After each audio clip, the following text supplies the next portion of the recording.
I actually forgot at point in times that it was actually Ryan Gosling in the movie. Exactly. I didn't forget it was Neil Armstrong. The opposite. I started feeling really into this character.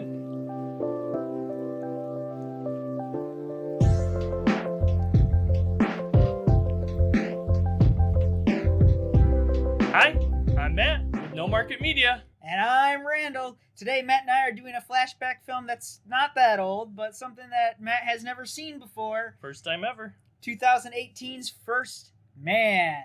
This movie stars Ryan Gosling, Claire Foy, Corey Stoll, and Jason Clarke. It is directed by Damien Chazelle, who's also well known for Whiplash and probably most well known for La La Land. But before we get too far into this flashback review, make sure if you like this sort of thing, give it a like. Those likes really help us out. Subscribe if you want to see more, and ring the bell icon if you always want to be bothered about all of our uploads. First Man is based on the official biography of Neil Armstrong by James R. Hansen. The movie takes a look at Armstrong's life and career, from flying the X-15 spaceplane to his famous moon landing. It had a budget of about $70 million and earned more than $105 million at the box office, which at the time was seen as a disappointment. But it is well liked by critics and received above average reviews from audiences as well. Now, First Man was nominated for 4 Academy Awards and won 1 for Best Visual Effects. Alright, so as we said from the intro, I had not seen this movie before. This is my first time viewing for it, and, I liked this film quite a bit. This actually feels like an authentic story, I think. Like, I'll talk about, like, a person, as opposed to, like, just talking about, like, famous events that we all know about. For me, I've seen this movie. It's definitely not my first go around, and I've nerded out way too much on like 1960s NASA and the Apollo program and the Mercury program. Definitely a thing I've enjoyed. But one of the things that I like watching about this movie is it really shows the speed of just how this is just crazy. From 1961 to 1969, all of the stuff that was going on, and all of a sudden we put people on the moon. It is nuts. It wasn't always safe, but they knew it wasn't always safe. They're like, this is dangerous stuff to be doing. And I just like that it really goes out of its way to show that, to showcase how quickly NASA and all of the people involved came together to this goal. This movie, for me, really hits that point home, does it better than pretty much anything I've seen. I think one of the ways it does it a little bit different, I think it shows how that stuff plays on like the psyche of like Neil Armstrong, and that I think that's like a take that I don't know that we've really gone like in depth with on like films or normally about throughout the space program and stuff, where you really see how these scary events like really affect their everyday lives. You got to remember, like, Neil is friends with these people who die. Yep. Close friends. This is a small knit group, especially for people who have seen The Right Stuff or whatever. It's like there's not a huge amount of astronaut corps. So when Ed White dies in the capsule, that has a huge play on his psyche, and that like we have to keep going. Basically, it's that. It's kind of stereotypical. Like, oh, don't let these people die in vain. Let's finish this for such and such. But in reality, for some people in this group, it really is like, hey, we learned from our mistakes. We redesigned the capsule. If it hadn't have happened when it did, unfortunately, then it could have happened to them somewhere in space. Yep. Like, and that would have been, I don't want to say worse, but like, could have been much, much more tragic in its scope, basically. So, yeah, all that stuff that happens, really, you see that in Neil Armstrong, the character in this film. Yep. All right, so as far as the plot, it's really telling a story about Neil Armstrong's experiences with the Mercury program and with NASA, and landing on the moon, obviously, and then his personal life with his wife, his kids, and some of his fellow astronauts. It doesn't dig deep into like too much that's going on, but it lets you just kind of go along for the ride, and I pretty much love it. I love the 1960s NASA story and everything. For the most part, there's more there to like than there is to dislike, in my opinion. But I do, as with most historical biographies, hate when they change things that don't need to be changed Mm-hmm. just to ratchet tension up. Mm-hmm. You know, it's just real little things. Like there's a scene here where he has to eject from the lunar lander simulation test, Mm-hmm. which happens in real life. So that's cool. But they ratchet it up where he's got all the like this blood and stuff. Like, oh, in real life he just ejected and he was safe, but he does go back to work. But in the movie, of course, he goes home, changes, and then his wife can see him, and she's like, "What happened?" And he's very distant because he's like, "No, I just forgot something at the office." Well, in real life, Nerd Randall knows that really Neil Armstrong he just went back to work. Right. He's like, you know what? This just happens. You know, and this is part of my job. And he didn't feel like it, like even a near death experience was worth him stopping working for the day. Right. So like those small changes, I'm like, you didn't necessarily need to do it. The story is fine the way it was, but whatever. Sure. Yeah, for this story and stuff too, it really looks at how Neil Armstrong is, like why he is the way he is kind of thing in some situations, like why he interacts with people kind of the way he does, or at least this movie tries to say how like one event, tragedy in his life affected him and shaped him a bit or whatever, how he used basically his work and stuff to almost like compartmentalize that, to extent and stuff. And his daughter dying was real. I mean, that they didn't put that into the movie just because, which you'd like to say that a biographical documentary kind of film wouldn't do that, but they do sometimes change major characters. Like, nope, that's real. Yep, that's real. And that's stuff too. We could go on a little bit later about other things that are real, but yeah, I mean, I like that. I think a lot of it, is like we were saying in the intro, kind of like overcoming stuff, like all. It's amazing, 61 to 69, all the progress, and then absolutely crazy. This movie's showing all these things that they are having to overcome and stuff to make it happen. I mean, I don't want to downplay stuff that like SpaceX is doing today. Every once in a while, you'll see like 2 SpaceX Falcon 9s go up at the same time or something, or they'll do a Dragon Heavy, and they'll try and land all 3 of them. NASA in the 60s was sending up 2 Mercuries at the same time. It's like, and they would just do this. Like, so space is hard, Space is hard. Space is more expensive than people really want to lead on to, etc. And some of the stuff that we're doing today, finally again, NASA was doing back in the 60s. This movie showcases that. Yep. And that's the other big plot thread is like, look what all the stuff that NASA's doing. Yep. All right, I think quite a few of the characters are really good in this one. I liked Gosling's depiction of Neil Armstrong in this movie. I actually forgot at point in times that it was actually Ryan Gosling in the movie. Exactly. Didn't forget it was Neil Armstrong. The opposite. I started feeling really into this character. But, I am actually a big fan of Ryan Gosling, so it's not much of a surprise. But, this to me seemed like a different role for him. And for me, I think that it was pretty believable when starting with Neil Armstrong, who the movie's main focus of. Yeah, Ryan Gosling's probably a little underrated as an actor, which is, it's weird to say that because you see him and you're like, oh, Notebook. It's not just the Notebook.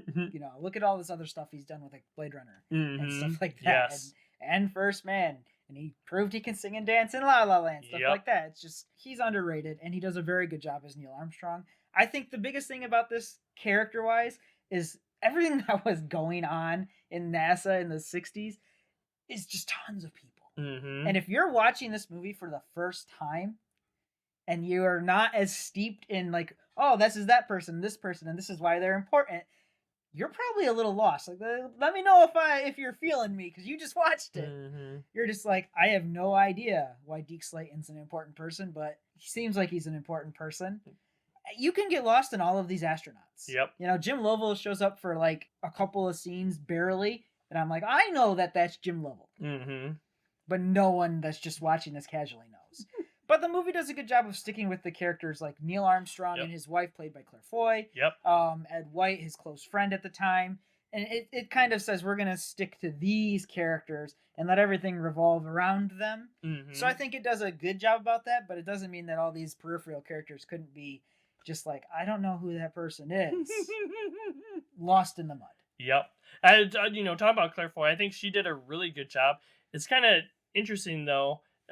Really, like, I think Claire Foy and Ryan Gosling's energies in this movie were a little bit different. And granted, they're playing different characters. Married couple, but yeah, like Gosling kind of more, slow cadence kind of thing in this, and I think that's kind of what made it a little bit different of like a Ryan Gosling performance for me than I guess what I'm used to, like saying like Notebook, La La Land, Blade Runner kind of stuff. Claire Foy, I think she did good, and I know she's talked about this too. The hardest part is getting that American accent down. And, I feel bad for her because I know she's trying really hard, but there's some scenes where it does go off a little bit.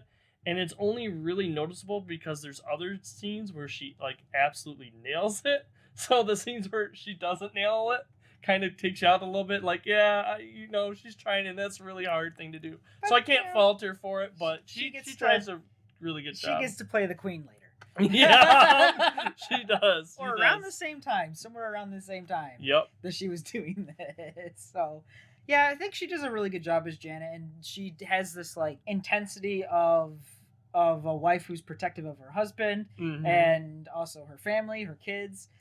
And the biggest thing is Neil Armstrong really was diving so hard into his work in real life that he was distancing himself from his family. He was, I would say, hardening himself, potentially for worst case scenarios. Like, I can't deal with necessarily having to have these connections right now because I need to concentrate on this very serious thing I'm doing.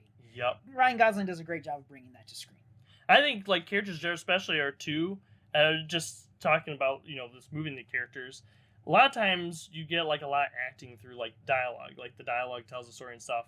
I think these actors do a really good job with just like, when there isn't dialogue, like just like emoting, different times when they're in like reflection or like two of them together, I think it does really good storytelling on just using like their, I don't know, whatever you want to say, body movement and stuff to really help tell the story. Especially the last scene. Especially the last scene. On the other opposite sides of the, the plexiglass or the protective layer. And there's no words. Yep, exactly. No words at all. But you don't need to, and I think that scene really works. Yep. So, even though it's historically inaccurate.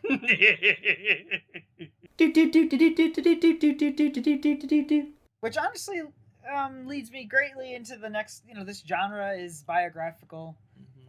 It's as close as you're going to get to a biography made by Hollywood. Yep. That's not an actual biography. That's a Hollywood film. I've already pointed out, they change some things here and there. They're not trying to be 100% accurate down to the littlest bits. But I don't think that there's a big studio movie that has come as close to telling the truth in the story as First Man did. Yeah, I could kind of put this also in like didn't see coming, but I'll talk about here. Yeah, I would agree. I wasn't as versed and stuff on like Neil Armstrong before watch this movie.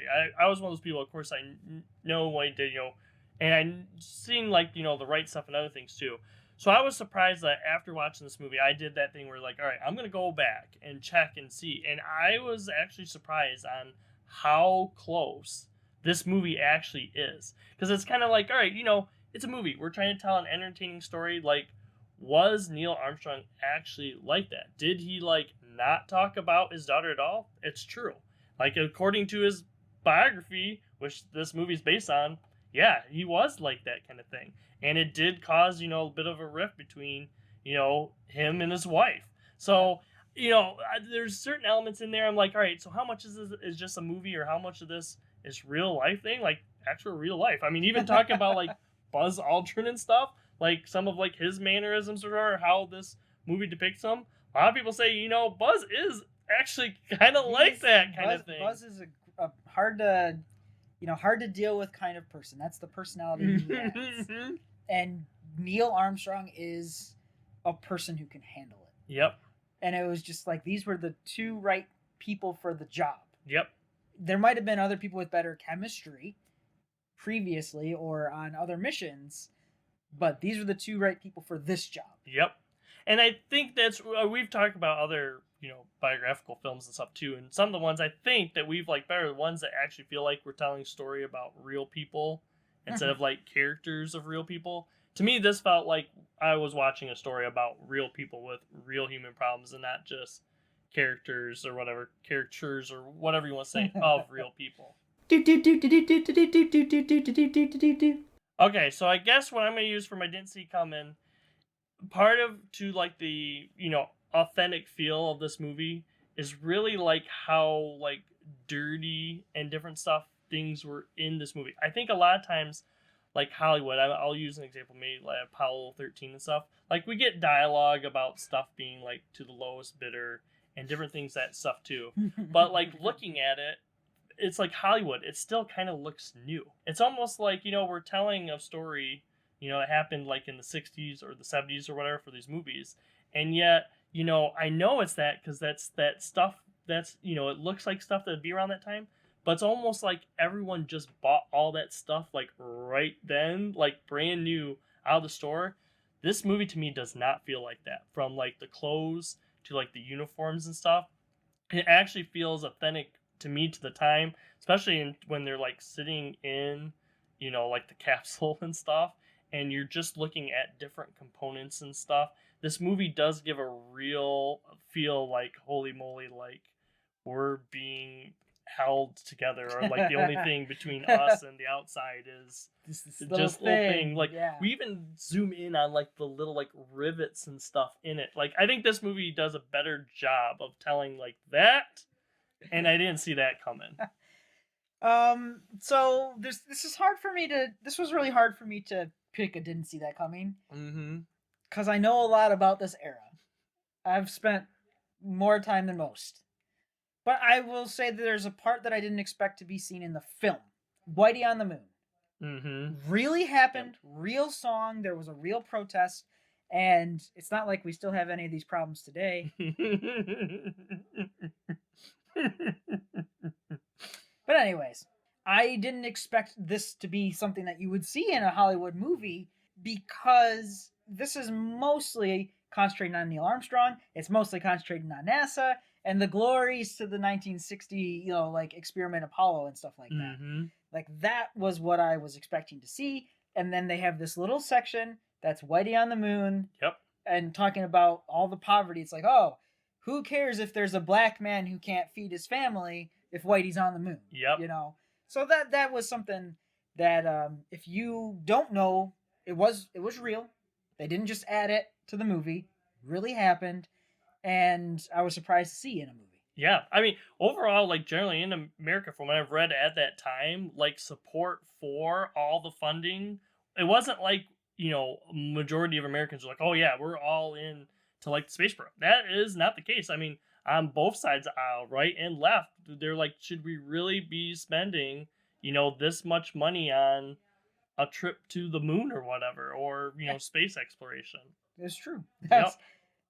And now we have NASA the way we have them today.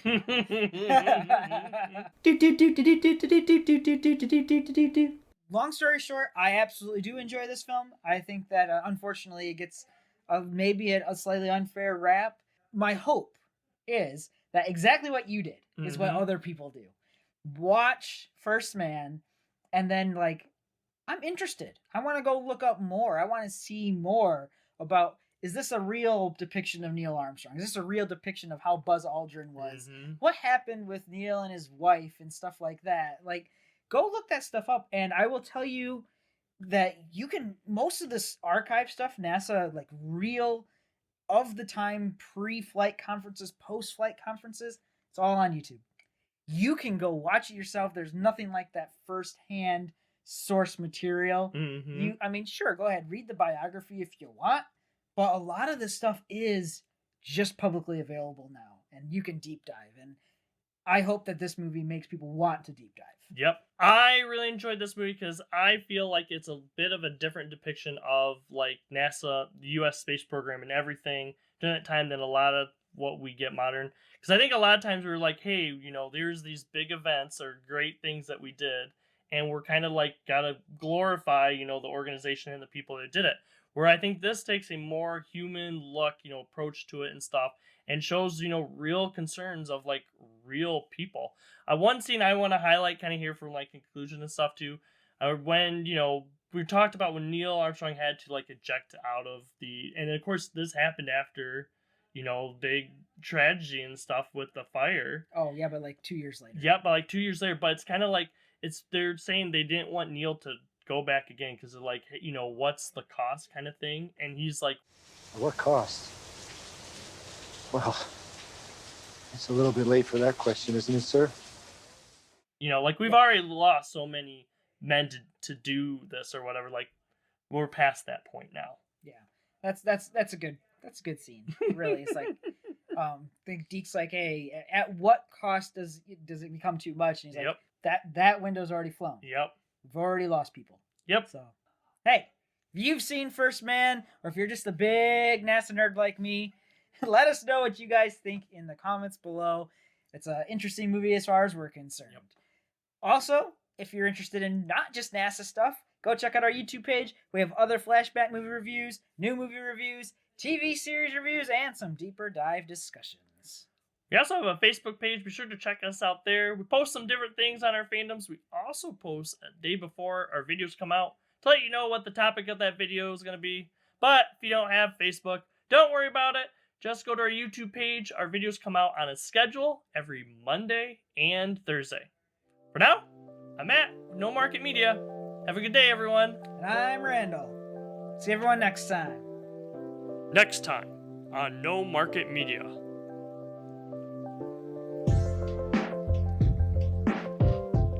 Please consider checking out some of our other videos.